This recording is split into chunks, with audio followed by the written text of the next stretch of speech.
All right, everybody, welcome back. Last panel of the day. I am really looking forward to this one. First, I want to acknowledge folks for hanging in there with us. These are full days, a lot of information, but a really joyous occasion for us to celebrate these students' accomplishments in both the MEM program and the MSU program. Raise your hand if you have been to every talk today. Heroes, all of you. Raise your hand if you've been to every talk of the forum, including yesterday. All right. Extra candy for you in the back. Okay, well, indeed, we are very appreciative of you all being here, regardless of how many talks you can attend. Thank you for being out to support us. It is a real privilege now for me to introduce our next panel. We've got Connor, Brennan, Rebecca, and Mia. Welcome to the stage.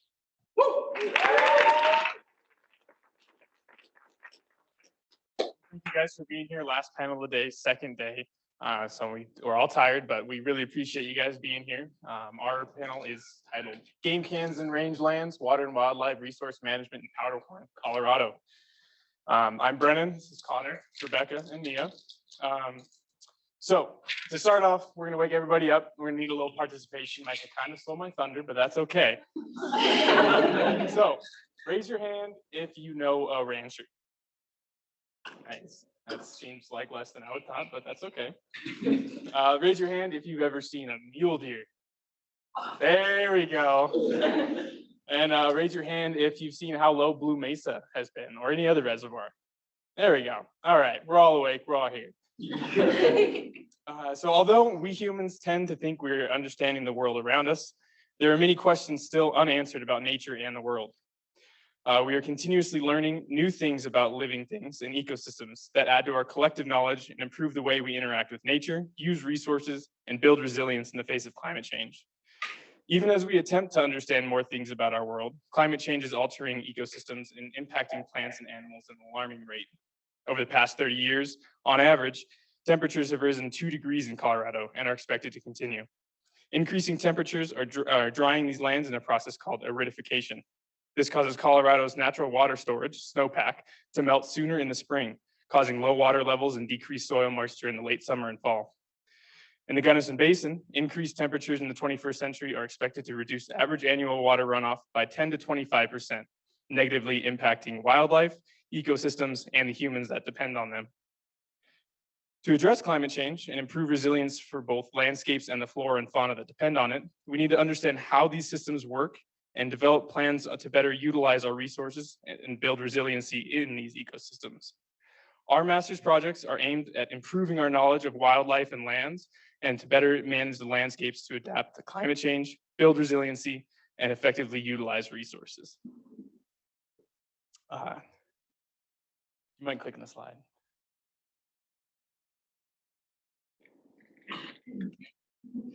These projects are all located in the region of Powderhorn, Colorado, which is approximately 20 miles southwest of Gunnison as the crow flies, or about a 40-minute drive. The region is ecologically similar to Gunnison, dry and predominantly sagebrush. A wide variety of wildlife call this area home, including pronghorn, moose, elk, mule deer, and mountain lion. The area is part of the Gunnison River watershed and has 2 main waterways, the Lake Fork of the Gunnison River and Savoia Creek, that both flow into Blue Mesa Reservoir. Savoia Creek splits the Powderhorn and Lagarita wilderness areas. The Lagarita and Powderhorn wilderness area is about 13 miles of windy roads from Lake City.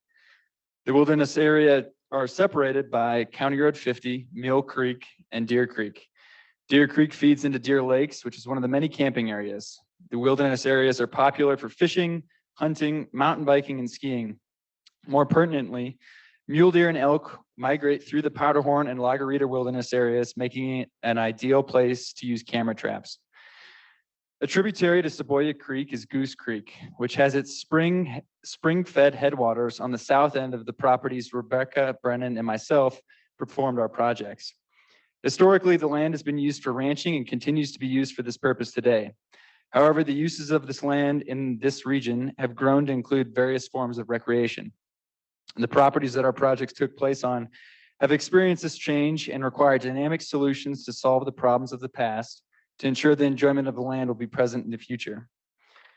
The data we collected will help inform land managers and landowners about how resources move throughout the Powderhorn area. Our hope is that our work can be utilized to strengthen the resiliency of these resources to ensure their survival in this changing environment. The problems the Powderhorn region of Colorado faces are not unique and exist throughout the Western Slope. Extending the knowledge learned from each of our projects to other areas that need protection in a changing environment will begin solving the problems experienced in the Gunnison Basin. Continuing to adapt our solutions by working closely with landowners and agency officials will ensure the progress of our projects is not lost. We hope the experiences had throughout this program, enjoying the beauty of the West, are available for future students. Working in the Powderhorn has shown us that this is possible. We'll now begin our panel with Mia MacNeill.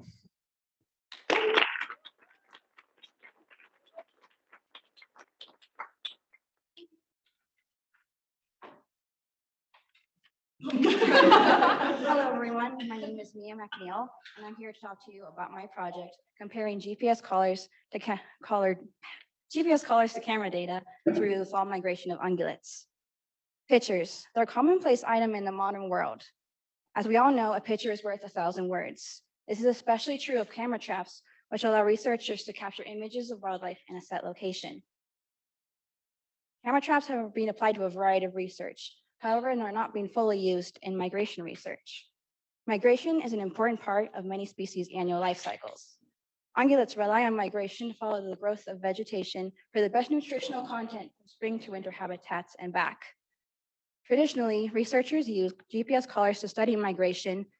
Individuals are captured, fitted with a collar like this one, released to rejoin their herd. The deployed collars send locations at varying times. This process can be expensive and time-consuming, but it's the best option we have. Migration research can be expanded by using other methodologies in addition to research. 2 prior studies listed here have used camera traps for migration research. One did not find camera traps very useful, and the other demonstrated that camera traps can be used to look at migration phenology. One of the overarching goals of this study was to take the first step towards integrating camera traps into migration research by assessing if camera traps and migration data match up. Brownian Bridge movement models, or BBMM, create utilization distributions, or UD, that may help assess this. With BBMM, animals' movements are mapped individually along their sequence of locations. BBMM integrates timing and mapping of the movement path, and UD highlight movement corridors and stopover sites. This is an image of the area where my study was. In collaboration with Dr. Madeline Vanderkerk at Western Colorado University and Kevin Blecker from CPW, I've conducted a pilot study of fall migration of mule deer and elk. The main question of the study was, do UD produced from population level BBMM of ungulate migration corridors predict relative difference in abundance of animals passing within and across the corridors? We deployed a total of 85 cameras comprised of a mix of Brownings and Reconics. We used past UD BBMM data from Gunnison CPW office to plan placement along pinch points of travel. The cameras were deployed approximately 200 meters apart with a few extra in areas of heavy use. This is a map of the study area with the Powderhorn Wilderness to the north and La Grita Wilderness to the south, and the pink is just a whole bunch of cameras. So I worked with 3 MEM students, 2 undergrad interns, and 2 CPW property techs to place the cameras in the months of September. As a side note, field work, whether you do it alone or in a group, is kind of exciting and terrifying, but it makes it especially so if your car breaks down. So I'd really like to thank the really nice person who helped me jumpstart my car when I broke down on the second to last day of field work.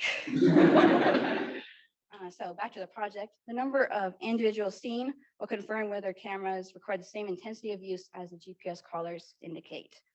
Camera traps were borrowed from the Center for Public Lands and Cold Harbor Ranch here at Western and from CPW. Here are some of the field pictures that we had during the days, really crazy hot days. And funding came from the Margie and John Haley Environmental Project Fund.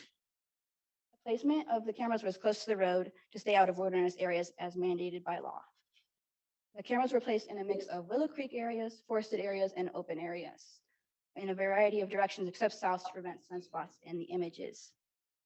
Overall, there was 93,000 pictures with 2,500 of mule deer and 3,100 of elk. The photos from the cameras were downloaded for tagging and analysis. 3 undergrad interns, which were recruited with the help of Dr. Clay Clark and Jillian, yay, helped me tag the species from January to March, which is a really short time period, and it was pretty lucky. The number of individuals seen and the number of the days the cameras were active, elevation and vegetation, and the distance to road were compiled into a database for CPW. I used current UD BBMM raster data through 2 metrics, footprint data and Brownian bridge values. Footprint data is comprised of stacked 99% contour isoplex polygons for each of the collared animals, which just means that the value is the whole number of the animals that were crossing through that area, while the Brownian bridge data was the average Brownian bridge model raster value compiled for all of the colored individuals, and the values are very, very small. Raster values were statistically compared to camera trap data with t-tests, ANOVAs, and generalized linear models. The first step was to explore the data. Yay. So this is one of my first plots. It shows visually comparing how similar the camera trap data in this kind of brownish color is to the GPS data in this kind of blackish color. As you can see, there's a really wide difference, but sometimes slight difference between the data types, which is really not particularly great for what I wanted to find, but you do what you got to do with the data. The footprint data and the camera data were on the same plot in the last figures because they're similar values, whereas the Brownian bridge data is really small, so you just couldn't see any pattern to the data if I had them on the same plot. Next, I conducted 6 tests to compare this camera trap data and GPS data in our studio. So on the top plot, the top table here, you can see all the paired t-tests I conducted. They all had significant results. Normally that would be a good thing because everyone wants to find a big difference between the factors that they're looking at. That is not what I wanted to see because that means that the camera trap data and the GPS data are really different, or at the very least their means are.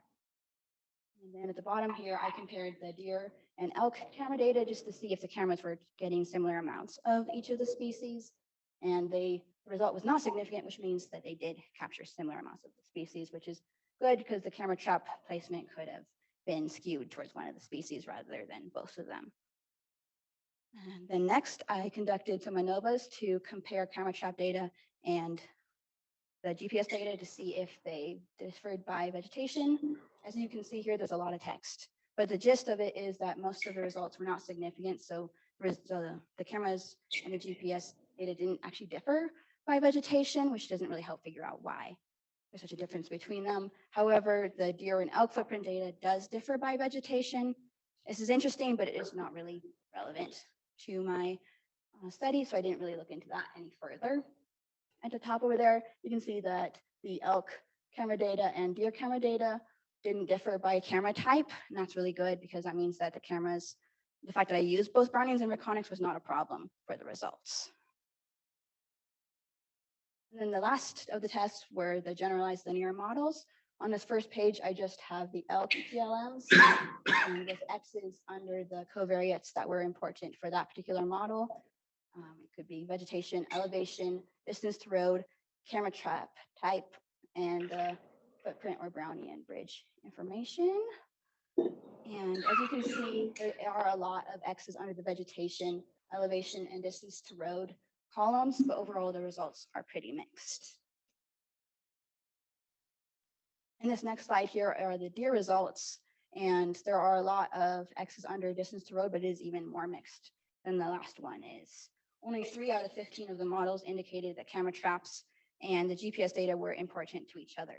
The statistical tests indicate that collar and GPS data influence each other rarely and yield the same results only occasionally.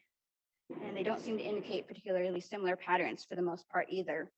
So in answer to my main question, no, camera trap data does not predict the same abundance of animals passing within and across the corridors as UD BBMM data. Camera traps provide more information about migration, but since the tool stays in one location, it can't give the full picture for individual or group behavior over time. Cameras in the study did capture a lot of ungulates, but according to the BBMM data, they missed a great deal more. This may have occurred for many reasons, such as if the animal doesn't get close enough to the camera won't trigger and won't capture a picture, or if the animal goes behind the camera and the camera obviously won't take a picture because it can't see it. And then if the batteries died or the SD card was full, it wouldn't capture anything in that case either. If researchers are interested in whether herds are using a particular area during migration or they're staying in a particular area, a camera trap would be a good option. It also may be helpful for callers that transmit infrequently, so the researchers would be unsure what areas are being used between location transmissions. For example, in the Gunnison Valley, the callers only transmit every 8-ish hours. It might be 12, but somewhere in there. So it's not frequent enough to tell exactly where the animals are staying or anything like that. So then it would be really good to be able to see what they're doing in between those times. Camera trap data might also help corroborate migratory information, which would inform management. Camera traps don't project similar numeric data to BBMM data, but camera traps can still be an important tool for migration. They provide insight into behavior, like standing awkwardly in front of cameras. They provide insight into the timing of migration by tagged and untagged individuals, which is definitely a benefit from just using tagged individual behavior. Lastly, it's fun for everyone to see pictures of wildlife. Whether they're goofy, curious, mid-motion, they're all great. This boosts public support for wildlife and research about our fellow organisms and ecosystems, which is what we all want. Thank you.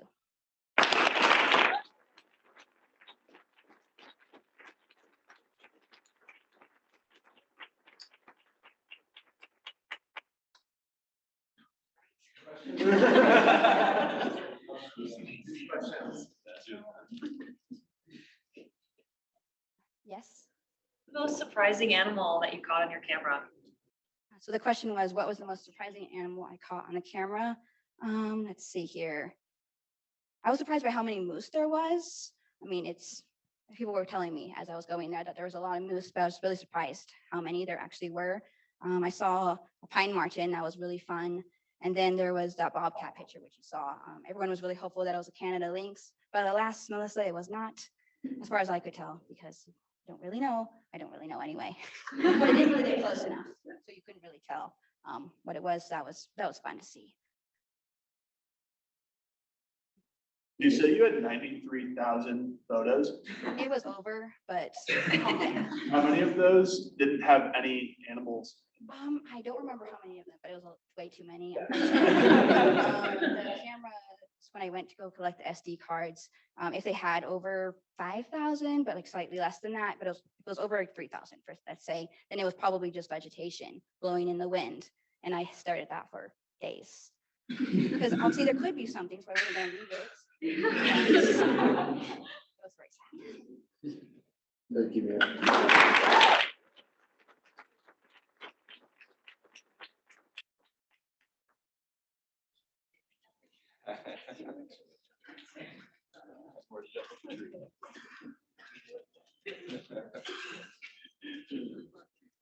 All right.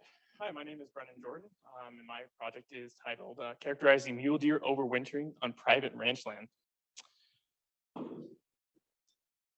So I'm going to begin with providing some background on the need for private land conservation. I'm then going to transition into my study and the data analysis therein. And I'm going to conclude with providing recommendations to the landowners themselves on how to maintain a robust and resilient mule deer herd on and around their properties. All right, so private land conservation. So plants and animals don't follow property boundaries. Oddly enough, they roam wherever their needs take them.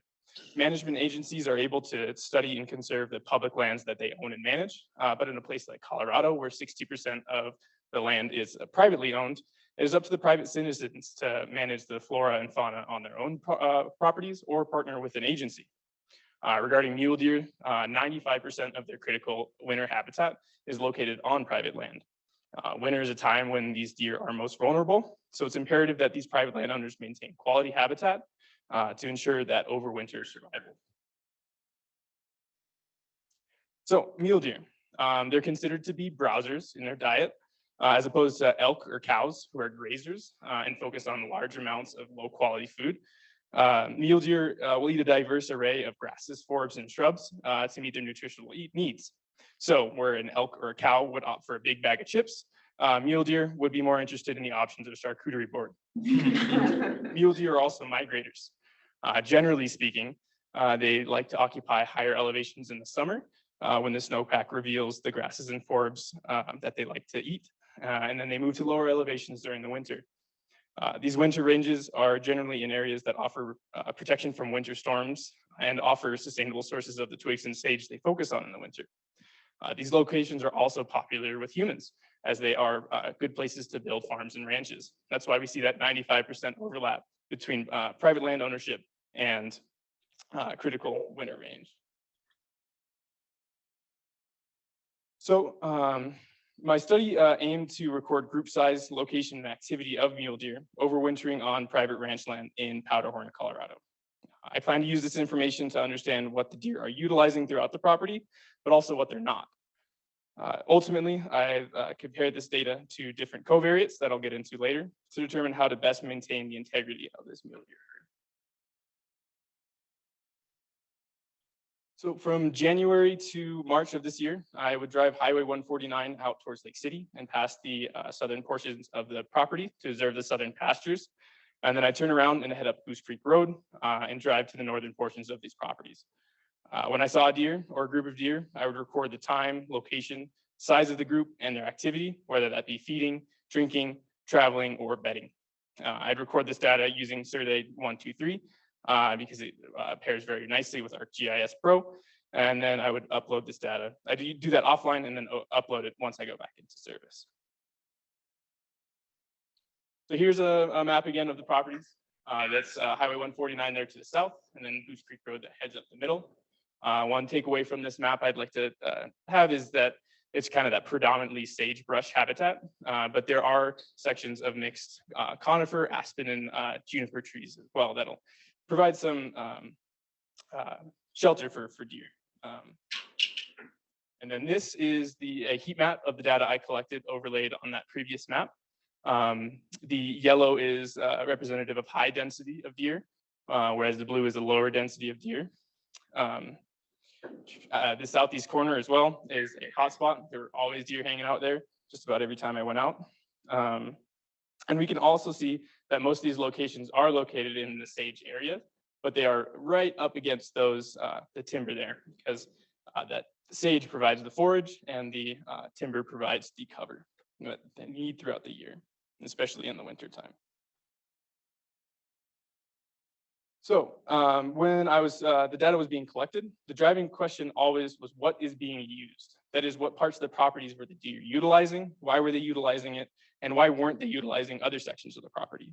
To answer this question, I compared my data points to 380 random points throughout the properties and compared both of these two data sets to different covariates. I used Southwest regap ground cover data to compare the data sets to corresponding ground cover. I also looked at the distance to Highway 149, as generally ungulates and deer don't like to be too close to busy roads. And finally, I used a digital elevation model to assess slope and aspect being the direction that slope is facing. Mule deer, mule deer, just as people, avoid steep slopes as they're just very difficult to travel. And aspect can be important as well because the east-facing slopes will get the sun first thing in the winter, which can give some animals some much-needed warmth, as well as can make the snowpack a little bit shallower. Okay, stats. So for those not statistically inclined, don't worry. There's going to be some technical jargon for sure, but I'll explain what these numbers mean and why they're important. So with the help of our great stats tutors here at Western, I was able to perform a resource selection function in R to assess to help quantify the significance of the habitat characteristics. A resource selection function assesses the probability of an animal using a certain resource proportional to the availability of that resource in the environment. Certain covariates will increase or decrease the odds that a mule deer will utilize a location. And when covariates are combined, the probability can and will shift. If the covariates contain an odd ratio of 1, it does not influence the odds of whether a deer will be utilizing that space. So I selected these two models because they were within 2 AIC from each other, but the right model is going to be the stronger of the two. On the left figure, we can see that the 3 covariates determined to be significant are input into this function. The distance to Highway 149 and the regap sagebrush data say outside of that 1, whereas the slope is right on it. This means that when these 3 significant covariates are combined, distance to highway and ground cover will increase the odds of a deer occupying a certain space, but slope does not. In the second figure, when slope is taken out of the function, this gives us our strongest model when it comes to determining the odds of a deer occupying a location, because both covariates are outside of that 1. So what this resource selection function has told us is the combination of the distance to highway and the ground cover create the highest probability of whether a deer will occupy an area. So since the data that I collected, unfortunately, was not normally distributed, I used a non-parametric test to determine the significance of the 4 covariates. Distance to highway, the regap sagebrush code, and slope all had p-values less than 0.05, so they were significant, but aspect was the only covariate that was not deemed significant, though just barely. And that's just because the property itself is predominantly east-facing. So if we find a deer on an east-facing slope, it's not necessarily significant. So on these figures, the false, that is the randomly generated points, and the true is the data that I collected. For distance to highway, we can see that the deer generally like to occupy areas closer to the highway than what is average on the property. They also like to occupy slopes below 10 degrees. And the last figure is a bit confusing, but what it shows is that the randomly generated points contain land covers other than sagebrush, but 95% of locations I found deer were regap sagebrush ground cover. This illustrates that the deer are utilizing sagebrush land cover type more in proportion to other ground cover types. All right, that's all the stats. You can tune back in. So the ultimate goal of this study was to provide recommendations to the landowners on how to best support their herd of mule deer to ensure their survival and ability to prosper on private land all year long. My first recommendation is to focus on any restoration efforts on the integrity of that sage to forest ecotone, so right where they meet. As we saw earlier, deer occupied the areas close to, of sage close to the forest because it provides that right balance of forage and cover. It'll also be important to avoid damaging the sagebrush itself, as it's important forage throughout the year. Secondly, I'd recommend seeding these ecotone areas with native seed mixes that contain things like bitterbrush and Indian rice grass to promote forage growth. This will ensure forage availability throughout the year, which will ultimately support the herd in their most vulnerable time in the middle of winter. Finally, I'd recommend partnering or communicating with management agencies to ensure holistic management of this herd. The properties are surrounded by Bureau Land Management land, and Colorado Parks and Wildlife does a lot of hands-on management of this mule deer herd in Powderhorn. So it'd be beneficial to all involved to manage this herd cooperatively. There are also programs and grants from different agencies and nonprofits, like the Western Big Game Seasonal Habitat and Migration Corridors Fund from the National Fish and Wildlife Foundation for private land conservation and restoration to help create incentive to maintain these healthy herds.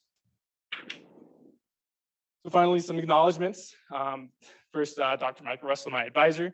Thank you so much for your patience and flexibility throughout this, the many iterations of this project.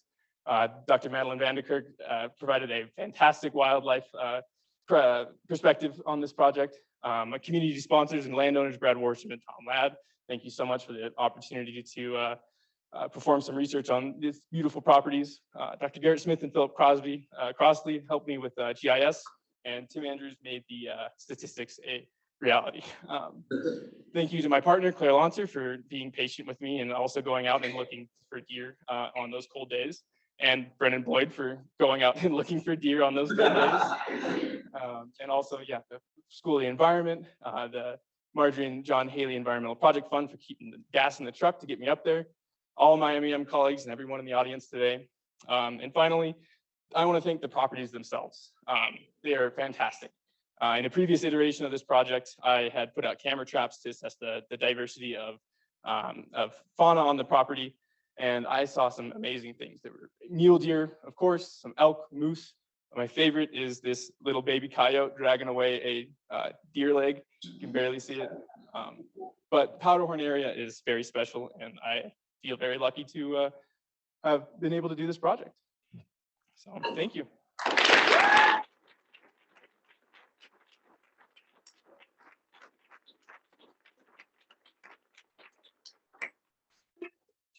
Good work. Questions, please. Why mule deer as opposed to like just regular deer, elk? Well, the landowners expressed that, so the question was why mule deer? And the landowners expressed that they like to hunt mule deer on the properties. And so that was a species of interest from the beginning, even when I was kind of in this more generalist part of the project. But I narrowed it down because the critical the critical habitat for mule deer, there's a lot of it here in the Gunnison Basin, and there are a lot of mule deer on the property. So it was a no-brainer to go with mule deer. There's easy access for sure. Other questions? A question. As you mentioned at the start of your presentation, the animals don't respect property lines.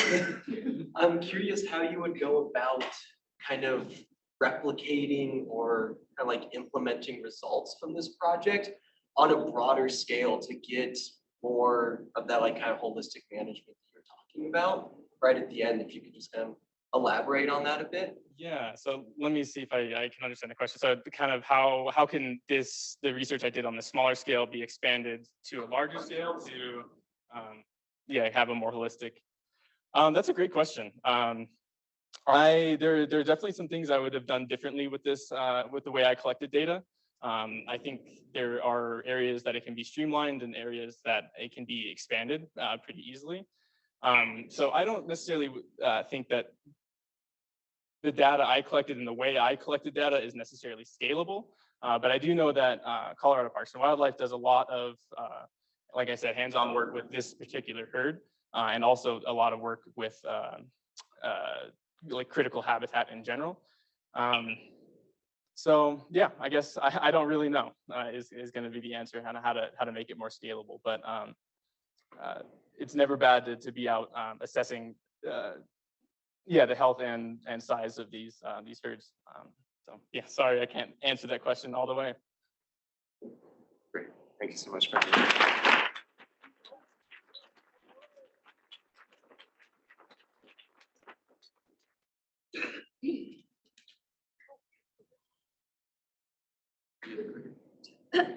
Oh, it's on the, sorry.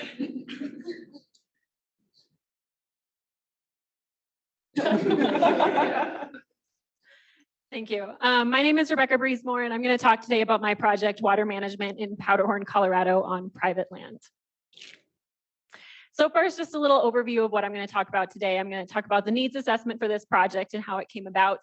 Then go into the landowner goals for their properties and how that influenced what I was looking at on the property boundaries. Talk about what I did in this project in terms of the water observations and measurements, as well as the results of those observations, the next steps, and how that led into recommendations, and then kind of some overall conclusions and lessons learned from this project, and then the acknowledgements for many, many people who helped me with this. So first off, as we learned a little bit in that introduction that Brennan and Connor did a great job on, rising temperatures are having a huge impact on Western landscapes, especially here in Colorado. Rising temperatures have already increased in Gunnison about 2 degrees, and that's expected to continue quite significantly over this century. And this doesn't have a linear impact on water. My focus area was water for this project, and so water is really what's being impacted most significantly, which leads into everything else. Climate change is leading to what we call aridification, which means heating up for landscapes, which means hotter and drier climates and dried out soils. We're seeing a lot of Sooner snowmelts. Snowmelts are happening in potentially March or April instead of April and later May, as we've seen in the past. This means that our stream flows are really depleted by the time we get into late July and August, which means our soil is more dry. And so that in the springtime, those soils need even more snowmelt and water to recuperate. So it's not a linear function. We're seeing that for every 1 degree in temperature increase, stream flow decreases by 9%. And there are estimates that are saying this is actually a really low number. It's increasing a lot more. So huge impacts to water availability in the Western US. So this project came about because 2 landowners came to the MEM program and really wanted to understand water management on their property better, and to be able to have some good ideas and recommendations for how they could better manage their water, better utilize it for their goals, and have good habitat for wildlife. So let's talk about their goals. So their main goals were really to maintain and protect their water resources on their property. With these rising temperatures, these landscapes have been drying out significantly on their properties. This year has been a really crazy, abnormal year. They have tons of water, which is super exciting. But the past few years have been really dry and we haven't seen water. So they want to maintain water resources for wildlife habitat. And one of the properties also has yaks. And so they want to maintain areas for yak grazing. So first off, I just had to understand the property to be able to give recommendations. So I spent last summer driving out to this beautiful area and getting to wander around and take water measurements, and trying to understand where there was water, how much of it, and when it was occurring. So we did weekly flow measurements. Connor came out and helped me with all of these. We did weekly flow measurements for the beginning of the part of the spring and summer when snowmelt was occurring. And then also just walked around the properties and got to know them, observed where water was occurring, noticed where it was drying out later in the summer, to gain an understanding of these areas.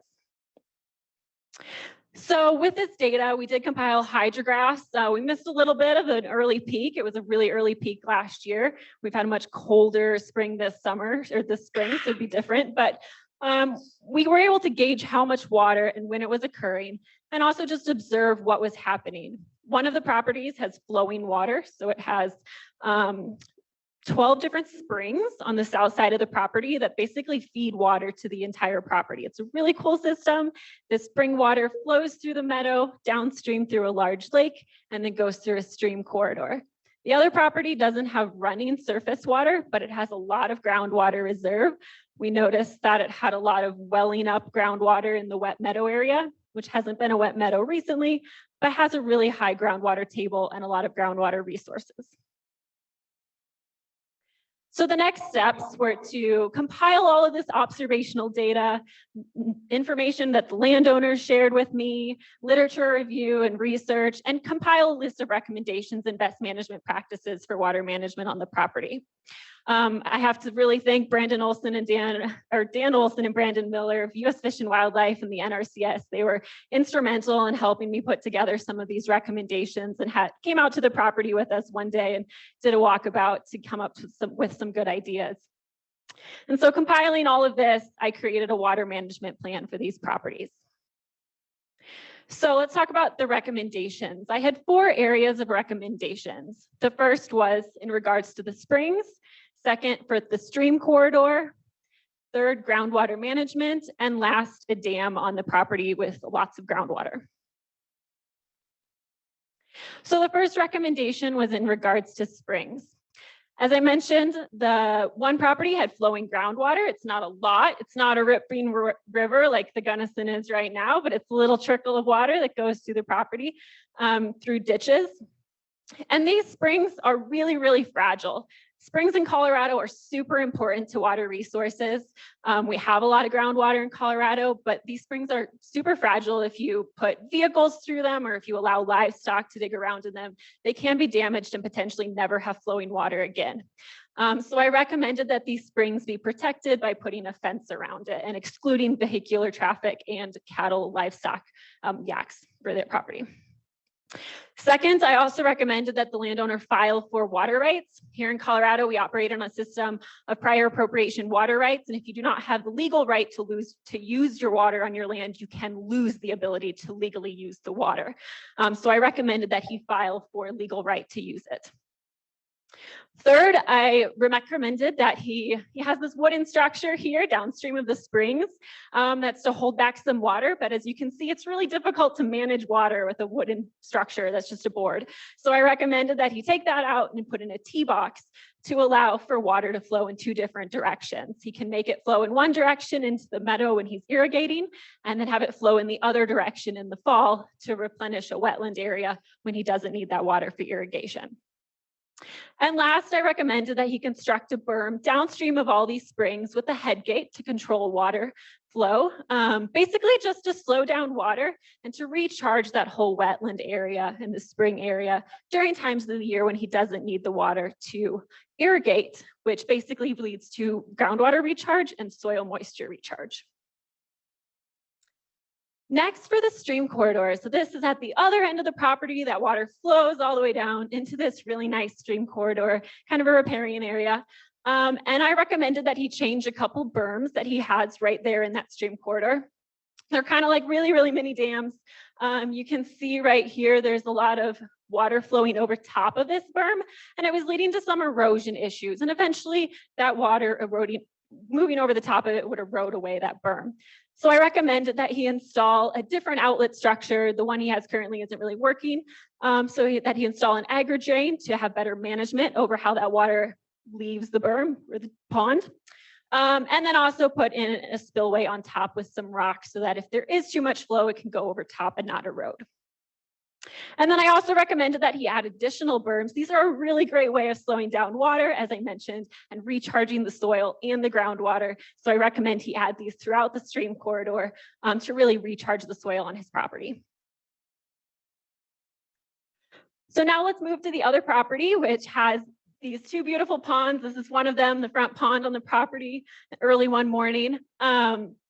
And at this pond, the landowner was experimenting and trying to see, well, if I pump groundwater into it, does the water stay there? And can I have this really awesome, beautiful pond for wildlife? Turns out this pond has extreme leakage, so the water does not stay there. And we don't know how much of that is due to evaporation or how much of that is due to this really probably pervious soil. But I recommended that he not do groundwater pumping in this area and just let this be a natural pond, fill with spring runoff in the spring and then dry out throughout the year. And then the other groundwater recommendation for this landowner, he's an engineer like me, so he's super interested in data and wants to know what's going on his property. And so he got really excited and was out there, digging up the soil and looking for groundwater and trying to find it, which is super awesome. But unfortunately, it exposes the soil for invasive species, and it also allows the groundwater to evaporate. So I came up with a better method that he can monitor that, which is installing a 2-inch PVC pipe into the ground and then just putting a tape measure or something down there to measure that groundwater. It's a less invasive way to understand what's going on. And so that can be a method to reduce some of that damage. And then last, I recommended a little bit of dam redesign.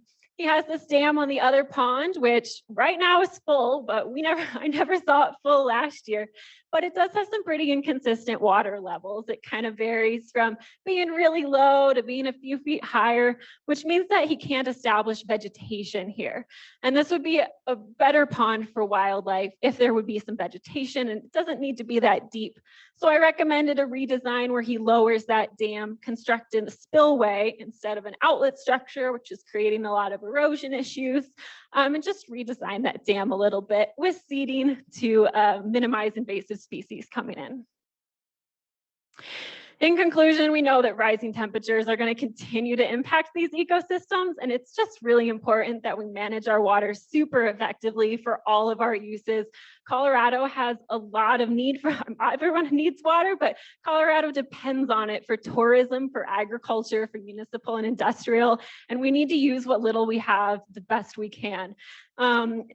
Really, the biggest lesson learned in this was that the best water storage is always in the soil. The more we can protect our springs, protect our groundwater, and continue to slow that water down so that it recharges, that's the best way to do it.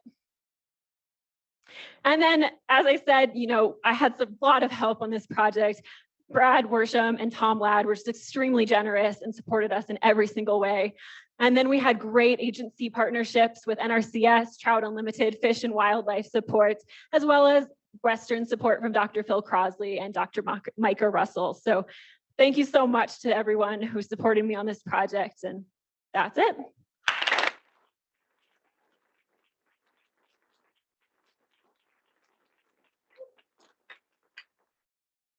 Questions?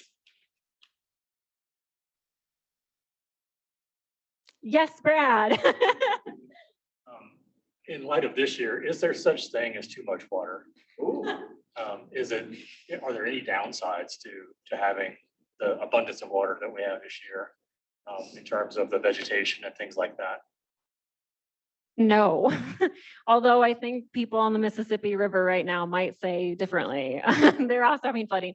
No, I mean, I think it changes the landscape. You may have different vegetation come in, or see some different soil profiles with more water, but ultimately it doesn't negatively impact anything. It just changes the way sometimes we have to manage things. Other questions? I have a question. How did you get in touch with those landowners? How did they just knew about the MEM? Yeah. So the question was, how did those landowners find out that MEM students were here? Well, we got really, really lucky because Alyssa Worsham is the daughter of Brad Worsham, one of our landowners. And I think the start of this was her getting slightly frustrated, potentially with him digging holes in the property. So I think that was the start of a conversation. So thanks, Alyssa, and thank you so much, Brad. We really appreciated it. Woo!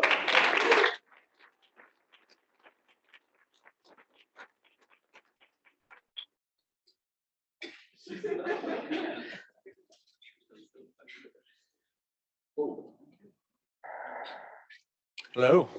Hello. I'm Connor Flora, and I worked on the same two properties that Brennan and Rebecca did. However, my project was a little bit different. Brennan worked on wildlife, and Rebecca, as we just found out, water. And I worked on the area in between, the rangeland. So just real quick, just a quick roadmap. We're going to cover the problems that we identified on the properties, who we went to find solutions to those problems, what those solutions are, and how we hope they're implemented on both properties. So in 12 minutes, we're going to cover 600 hours of a project, hopefully. So just a quick overview. These are the two properties like Brennan had mentioned. And my big goal for this was a land management plan for continued property use. And these uses included recreation, hunting, livestock on the northern property. And these are all identified by the landowners. The next goal was to connect with a diverse group of individuals within the community, whether this is faculty, agency officials, future students, so that when we leave, all this hard work that we put in the past year isn't lost and somebody can keep helping these landowners. And then the last goal was to establish a baseline for future study. So like the data that we collect, the images, the water that we have this spring, all that kind of stuff, we can pass that on to the landowners or whomever comes after us. So needs assessment. The big one for both landowners was invasive species. They have a lot of Canadian thistle and cheatgrass on both properties, so finding a way to manage that effectively was a major goal. Another one was the potential for fire. So the Powderhorn region has a high potential for fire. These properties are no different. So finding ways of mitigating that risk a little bit and then increasing the herd size. So here's one of the yaks that's on the northern property. They have 19 right now, 4 new ones this spring. That number may continue to grow up. So we tried to find a way of determining how many yaks could be supported on the property currently. And then drought resilience. This is more Rebecca's field, but I wanted to make sure all of my recommendations aligned well with hers so that if there is less water in the future, these recommendations still work. And then finally, like I mentioned on the previous slide, continuation of current land uses. So my project wasn't a data-driven project, that was Rebecca's. I was able to help her with some water quality and quantity measurements.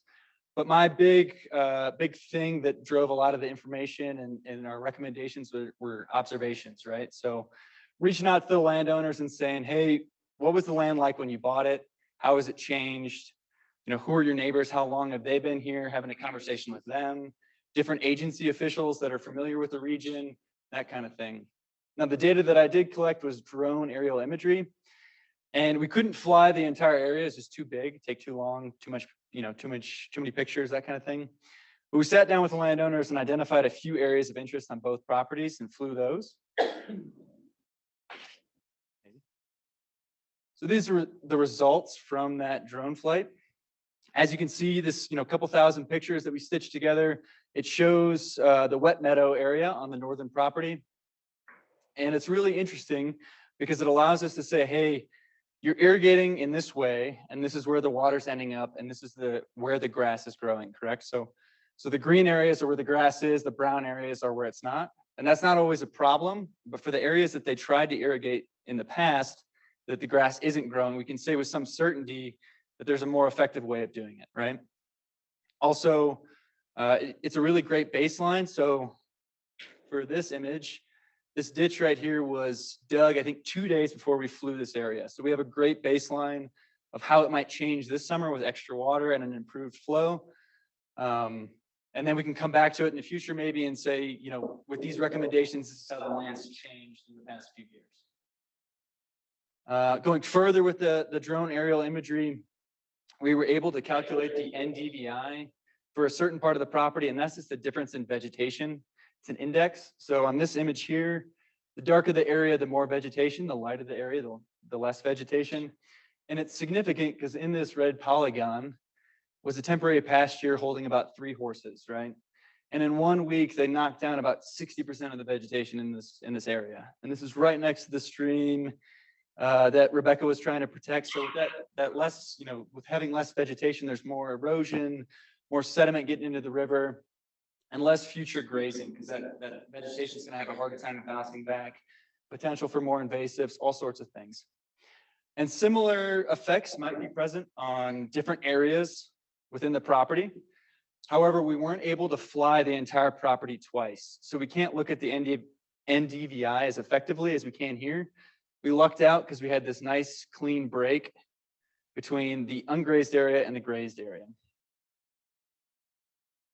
So the recommendations, we came up with these recommendations by relying on agency officials, faculty members, the landowners themselves. And once we had identified the problems that these properties were experiencing, we were able to turn to the literature and find what other people had done and found effective in different areas, right? So invasive species, this is the big one for both landowners. And the number one thing that we found to be most helpful was limiting exposed soil. So by limiting the amount of exposed soil, you're not getting rid of the natural vegetation and providing an opportunity for those invasives to show up. Now, for the areas that already have invasives, the removal of those species was really important. And this could be done with herbicides, which they've done in the past, manual removal, mechanical removal, are all very useful, just depending on the size and location of those species. And then lastly, reseeding of native plants. And that's what this map shows right here. So working with the Gunnison Conservation District, we were able to identify some different seed mixes and the locations on both properties where they'd be most effective.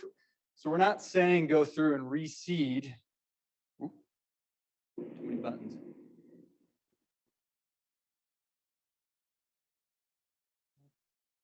So we're not saying go through and reseed this entire area, but if there is exposed soil or you do have to remove invasives, this is the seed mix to use, and these are the people to reach out to find it.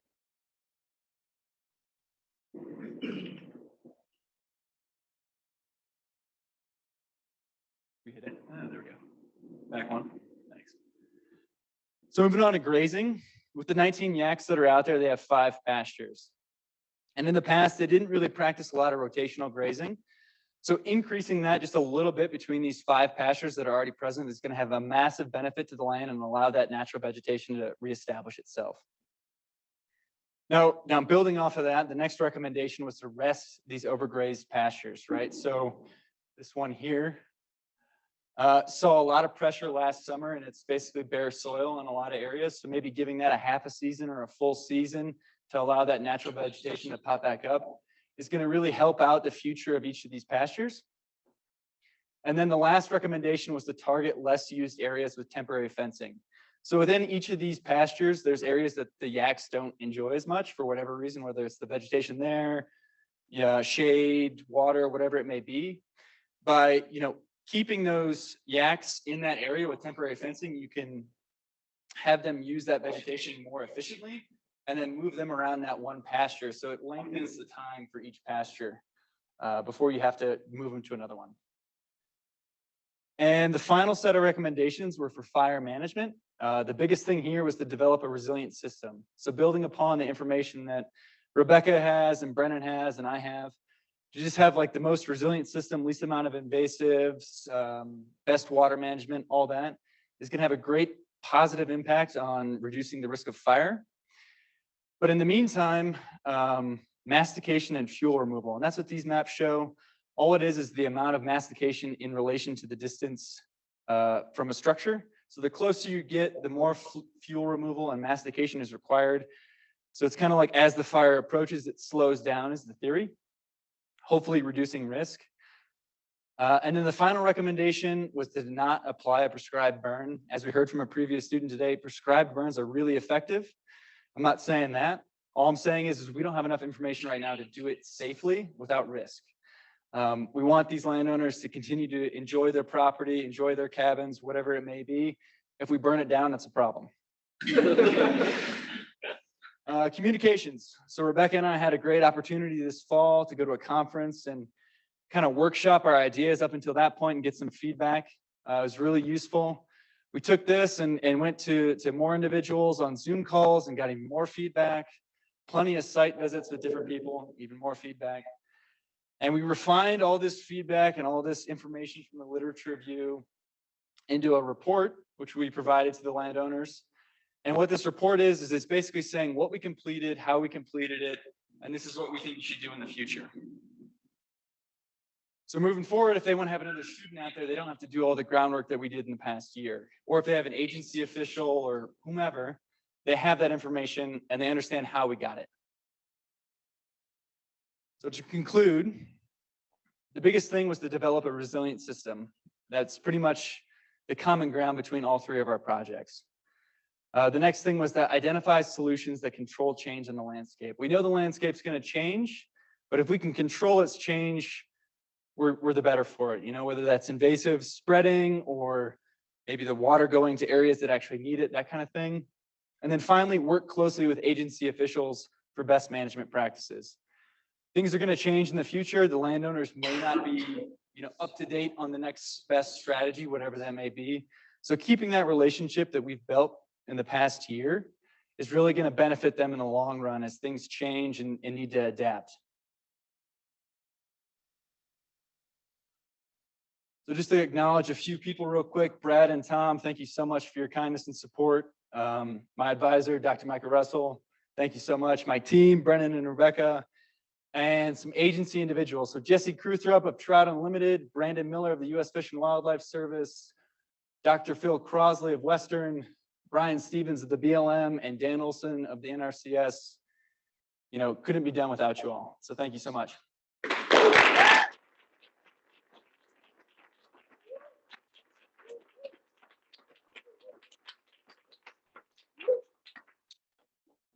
Questions for Connor? Shoot. I'm really curious, what kind of system or diagram or whatever did you use for outlining the rotational grazing? Yeah, so it'd be easier if I flip back to it real quick.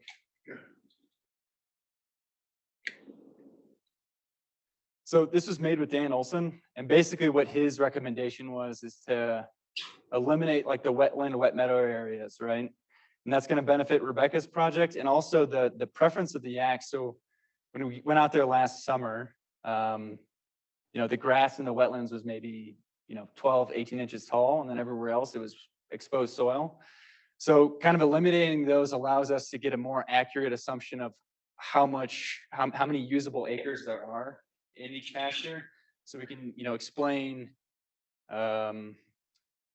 how quickly we need to rotate the herds through those pastures, right? So it's not perfect, but it's a little bit more accurate than just assuming that the entire area is useful.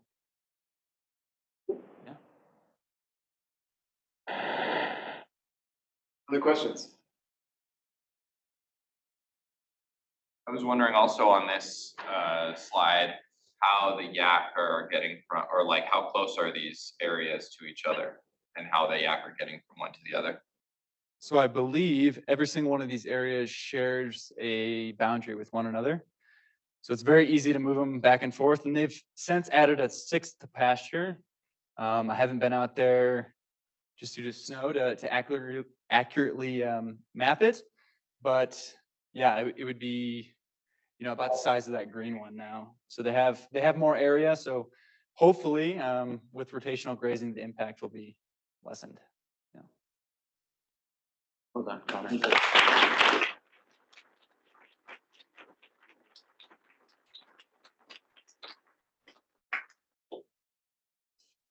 So we can take questions for individuals on the panel or questions to the panel as a group. So who would like to start us off?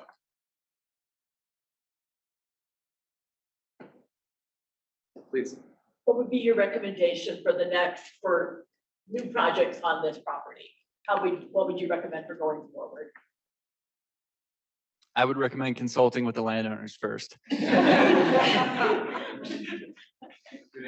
answer.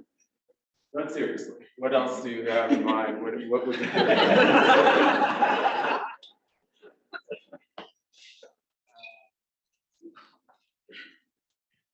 I think one interest from the landowner that Connor did a little bit of that fire management, and there was a lot of interest in furthering that development. None of us were fire experts or really had a lot of focus in that area. But I think there could be potential for another student or for someone working with him to create a fire management plan. You can make a management plan for everything. Regarding mule deer, there's a lot of deer out on those properties. And I think one of my first sit downs with Dr. Vanderkirk, she had mentioned that maybe doing an actual study of the population size. I think that could be a very good next step. And also there was a bachelor group of 4 pronghorn antelope that just hung out on the property pretty much all year long. They were in the same spot pretty much during the whole winter. So it'd be interesting to see what the heck those guys were up to. Great, thank you. Matthew? I'm curious if for any of your projects, if soil amendments come up at this scale or in this context, does that have a place? Yeah, so I think with the seed mixes, either using manure from the yaks or some sort of amendment to help that seed establish itself a little bit faster could be very useful, especially on a small scale. They a couple areas that we noticed this summer, they built a new fence, right? So it's a small amount of disturbed soil. Be very easy to go in there with something like biochar, which I know you're familiar with. Or, something like that. It'd be very easy. But I think on the larger scales, probably not as easy or cost effective. So. Do you guys know if yaks graze differently than other ungulates? Do yaks graze differently than other Do they have a ungulates? bigger impact than other? So the key thing to look at there is the animal unit month, which is essentially one cow calf pair for 1 month, how much they graze, which has a value of 1, right? Yaks, on the other hand, have a value of 0.8. So the impact is slightly smaller. We weren't able to effectively calculate how many pounds of forage that they were eating, because by the time we got out there, the forage was already grazed, right? So you can't go through and figure it out. But the impact is less, and they are, I think, a little bit more selective than some other livestock like horses or goats, but the impact is smaller. Diane? My question is for Mia. When it came to sorting the 94,000 plus photos, is there a benefit to manually sorting them, or would it be more effective to purchase a software to help you do that?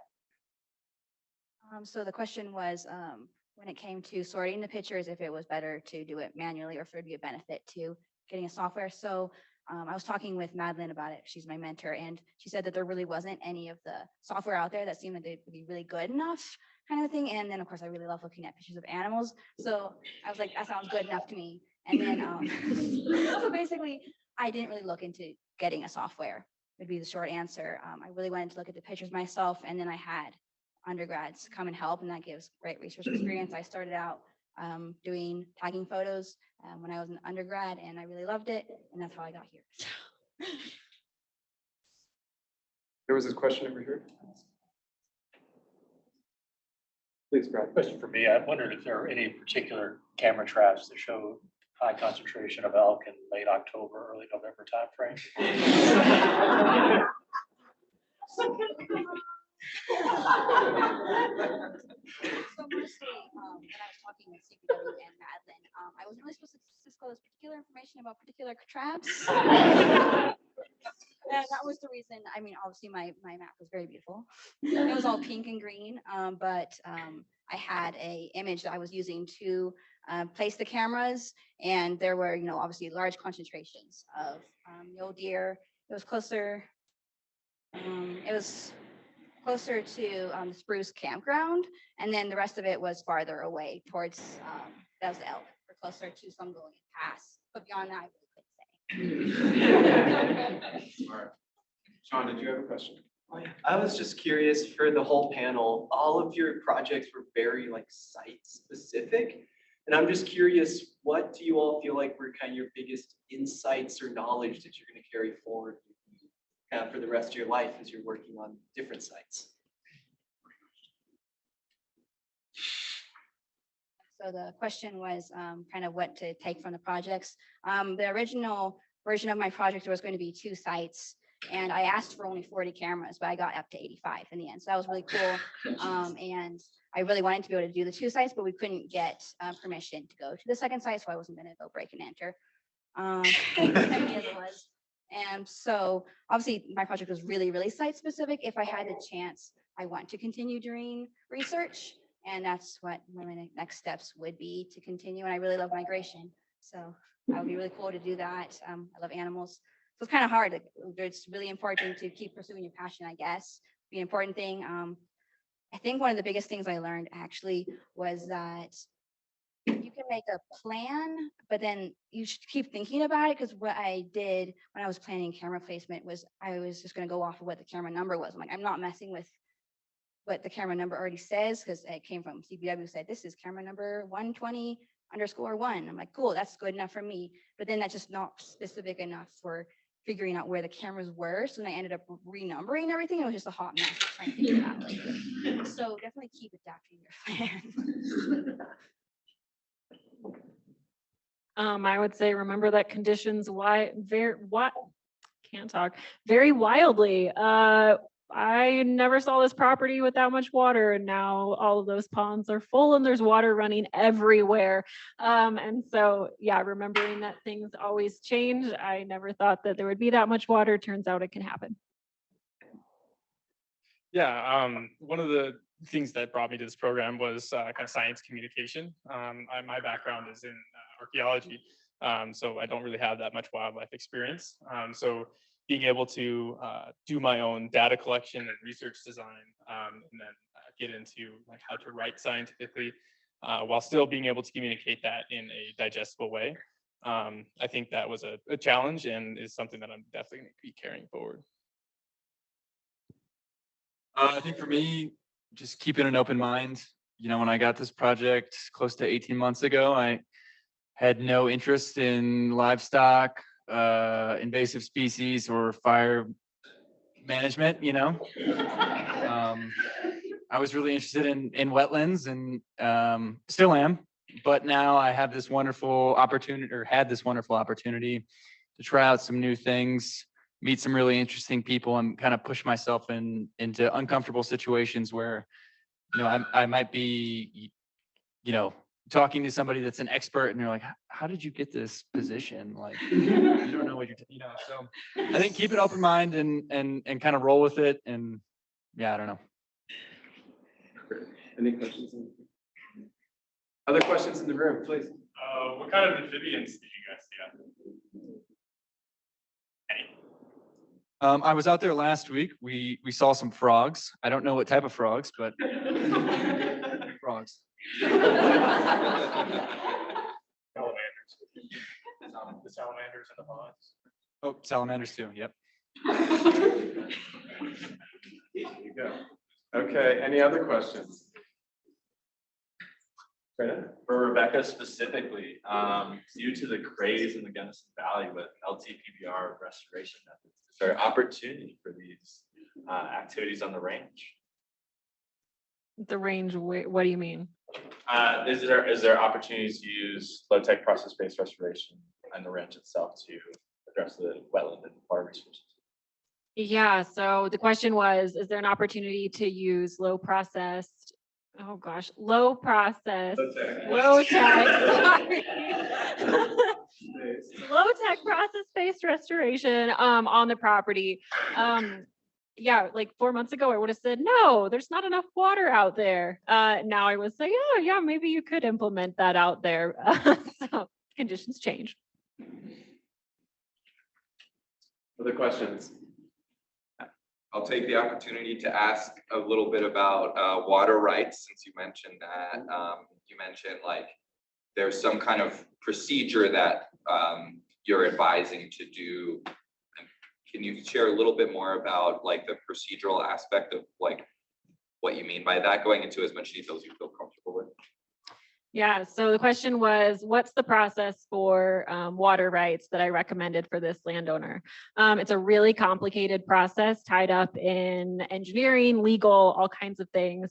Basically, it is going to the Division of Water Resources and filing for a water right, and it goes to water court. And gets decided. You have to have a number of information.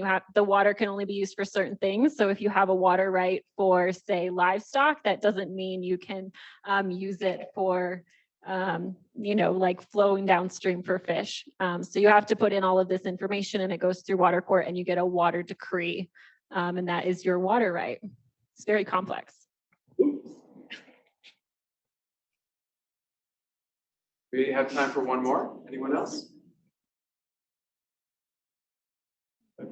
Let's congratulate this panel.